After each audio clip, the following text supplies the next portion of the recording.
isulat nga dili mo mabasa sa bisan ug wala ka mo makasabot pag ayutan gidauman kung na masabot ka na pagkunan sa inyo nagbalik sa Ginoong Hesus di ka pasigarbo ninyo kami kampo sa di ka pasigarbo ng okay no, so matutpas po sa Ginoo gigingon nga kay kami walay laing ginasulat kaninyo gawa sa inyong mabasa ug masabot. So kanang ang mga apostol di ay nagsuwat sila niining Biblia, ginasulat kini nila ning balaang kasulatan, mabasa siya nya masabot, di ba?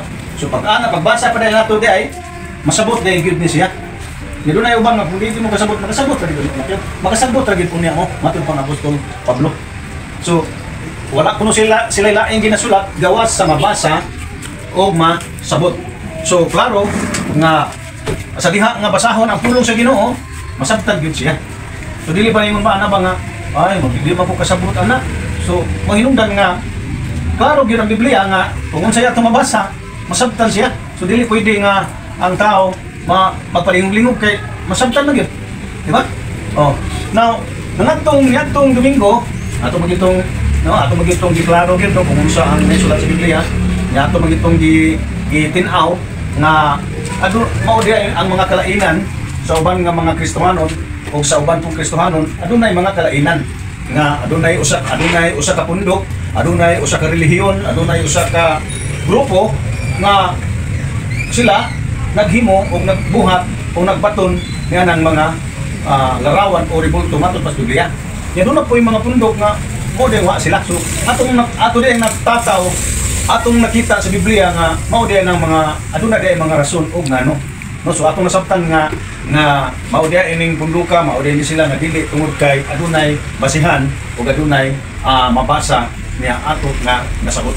So mao hinungdan nga ang tao ra man gud ana mopili no kung asa siya nga panig.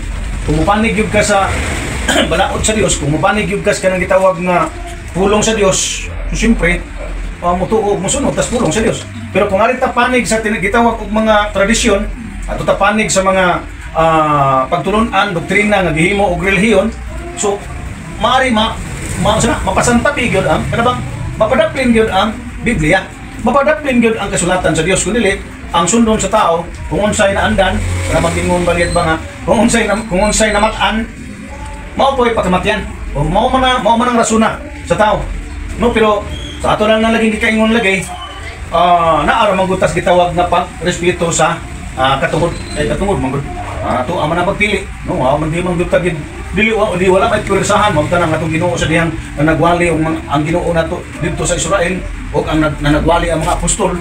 Kundi daghan na gipong mga kadagpuan sa templo nga nakibatok sa mga alagad ni Kristo o sa mga apostoles. Ngano man kay naa man sila gitawag liit nga kanang naanda na nga di baruganan. Nya gikahibuong nila unsong ni mga apostoles.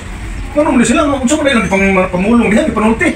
Ni wala na sila kibaw nga mga ang pagpamulong nila, ang basihan sa ilang pagpamulong mao ang panudlo sa ato ang Ginoong Hesukristo. Then wa mo na nila dawata si Ginoong Hesukristo ingon nga Mesiyas, ingon nga Ginoo. So mayroon na di sila dawat. Mo na nahitabo ang dakong pagkasumpaki tali sa ginabarugan sa mga relihiyoso o ginabarugan sa mga dagod-dagko sa mga templo, kay mga taparian bayan sa unang templo, mga taparian man na. Unya ginabarugan sa mga apostol mo nang dunay panagbangi. Kay di sila mo kon, yung paminaw na. Yung may ngumpon niya kani offensive magyud kaayo ang apostol kay sige magyuwali publicly. Sige mo na kalagutan mo nang usahay mga apostoles, para ang pulis, ibara ko. Kay nganong gusto nimo sa relihiyon nga tuwa na kay bago man alang nila gud kay religion sa Israel, nagtamod man sa gitawag Old Testament. So Old Testament sila. Yung pag-abot ni Jesus Christ, ang ginawang sa mga apostol kang mga pamulong naman ni Jesus. So para nila bangko alang nila nga ginuso na lain na silang kuan. So mo na nakabangi. Mo inungdan nga nini po atong panahon, makaingunta nga ngano man yung usa ka religion lahi ang ihang gibarban. Ang usa pod lahi pod. Ngano man kay ang usa ang iyahang basihan mao ang kasulatan nga gipangwali sa mga apostol mo ning New Testament nya Old Testament. Unya ang religion doon na po sila ibaruganan o gitawag nga basihan mao na gitawag nga kalagdaan ba. Dahil din ko kalagdaan nanukad maguni dito sa asa man ni sa Batikan. Naamay doktrina sa Batikan gud nga pagtulunan ba nga mao'y gipada sa mga pakaparian na mauni sila ipanudlo. So managlamon sa mo inungdan nga magainungdan mulahi ito siya. Mainungdan nga ang naanad sa relihiyon kay kita parehan ako na parehang relihiyon kung Katoliko mo sa una kay grabe mo naman pud kalibutit yun ang akong mama ako dili kay ko pero ang akong mama man grabe mo kalibutit tungod na niya kanang na siya kapilya so kapil kalibutit ang iyang barbana mo man nga ang naandan o kalagdaan gikan sa katigulangan mo man ang basihan unya kana mga tao nga nagbase sa Biblia mo na nga magkalahi di siya mo nang ibuong lahi man siya lahi ko diri kay managlahi man ang di padagan nga doktrina nga gikan sa Roma kana maging Vatican ba mong naam dia ang headquarter kana bang naampo pa mo siya sama si Pope Francis napulihan namatay na mas Pope Francis napulihan so naa dito ang council sila diha maghimo og mga doktrina aron ipasa sa tanang parokya ang mga kapurian po nga under nito mga katmay ra mga pare para man sila mga ultimo igor na sila sa pagsunod nga mao ni siyang mga patulong anak para man siya sa buklet o dili na katisisim ba mura na mao na ilahang nga sundon kay di man pwede sila nga maghimo-himo sila ila nga di sila magpas patulunan makuha man sila matangtang sila magkapare musunod gina sila kay usara gyud ang patulunan usara ang doktrina aron di sila magka lain-lain mao hinungdan kayo ka nga mao di ay ana din ako magi uniform gyud ang ilaha kay naaman ang ilaha na may outline nga ilahang sundon lahi ba nga kung ikaw gid himasa Biblia kung sa imo diyang nabasa imo mapasabot di ba so Biblia ra gid unta basa na kung mo na giingos Ginoo di mo ra gid magpasabot so diri ra gid unta manung kadang tao sa gitawag na panudlo magtanan ingon siya Apostol Pablo sa ikadawang Timoteo 3:16 Why sa pagtubo sa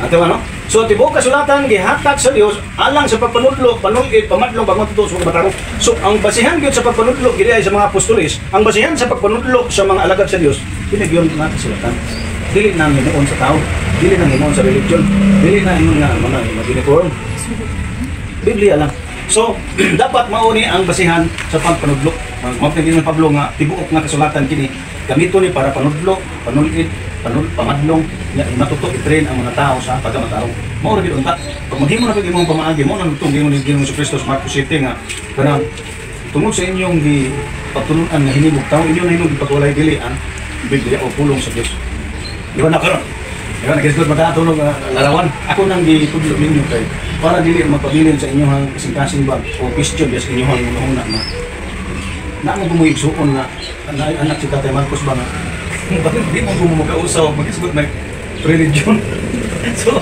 akong ipasabot ninyo kung ano di ay unsay basihan para nga dili mo maglibog nga kung gusto nang tuwangan nga maor para masayahan ninyo nga may kalainan ay mao di ay nga ari lang siya anak na ka kay para may mauan nandun na di ay mga kalainan tungod aning Biblia pagtulunan nga gihimo sa mga apostoles mga para di mo makuan ba nga kay nang giuban nga kanang lahit na hinuon ang pananaw kay kanang pareha mo kanang wayo ang lahi la pananaw kay di na lagi mo ko di ako magubog nya di na ko kung sa mga kaliupan mo kuan ba so para sila kung ano lain wa nila hibuking nga dunang mo tao nga pareha nako nga dunang buta gisunod nga pagtulunan sa Biblia once nga musunod ko niya para ko mo para ko sa kanang mga ugoy-ugoy lang ko sa mga binuang yung apel lang yapon ko yung nasayo doon sa pagtulunan so kung kayo di ba dili madawat na ko ba mo na nga para nila kay sila di